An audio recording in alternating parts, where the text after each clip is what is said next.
Tier रहनुमाओं के वो बयानात मौजूद है कि जी यहाँ पे घुसो, वहां पे घुसो, इधर चलो, उधर चलो। कि जी जो शख्स, जो पार्टी फॉरेन फंडिंग, ममनुआ फंडिंग ले, वो एलिजिबल नहीं है। लेटर लिखे कि जी पाकिस्तान की इमदाद बंद कर दी जाए। मतलब कौन सी हद तक वो लोग नहीं गिरे इस मुल्क को नुकसान पहुंचाने के लिए।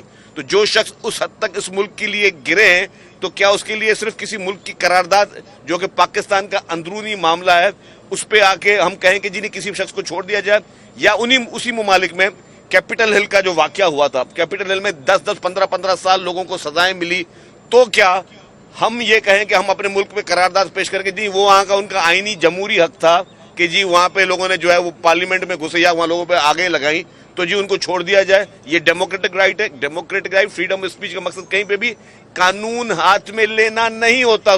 पूरे दुनिया के किसी भी, चाहे कोई बड़ा तरक्की याफ्ता ममालिक हो या कोई छोटा मुल्क हो, किसी भी मुल्क में, और ये नहीं कि कोई और किसी और ने कर दिया, आज भी पीटीआई के मुख्तलिफ सेकंड टियर रहनुमाओं के वो बयानात मौजूद है कि जी यहाँ पे घुसो, वहां पे घुसो, इधर चलो, उधर चलो।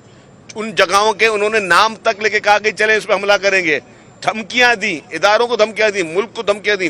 तो जो शख्स कानून हाथ में ले, उसका जो आपका जो सवाल, मैं फिर उस पर आता हूं, जो शख्स कानून को हाथ में ले, कानून लताड़ में ले, अगर दुनिया के किसी मुअज़्ज़ब मुल्क में वो बुरा समझा जाता है, तो हमारे मुल्क में क्योंकि किसी और मुल्क को अच्छा लगता है, या वहां पे कोई लॉबियस्ट आपके लिए काम कर रहे हैं, गैर मुल्की लॉबियस्ट या गैर हमारे दुश्मन ममालिक के कुछ लॉबियस्ट मुख्तलिफ ममालिक में बैठकर अगर वो पैट्रोनाइज कर रहे हैं हमारे मुल्क में इस तरह के इंतशार को, तो क्या उसमें हमारा कानून खामोश हो जाए। तो मैं इलेक्शन कमीशन की बात पे आ रहा था, तो आपने कोर्ट की बात की।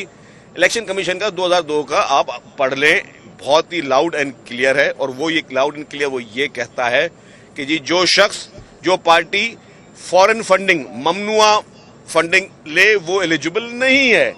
तो ये तो ब्लैक एंड व्हाइट है। मैंने पहले कह चुका हूं कि इलेक्शन कमीशन का फैसला है, उसको देखा जाए। और अगर वो इतना ब्लैक एंड व्हाइट नहीं होता तो ये लोग कोर्टों में जाके स्टे नहीं ले रहे होते।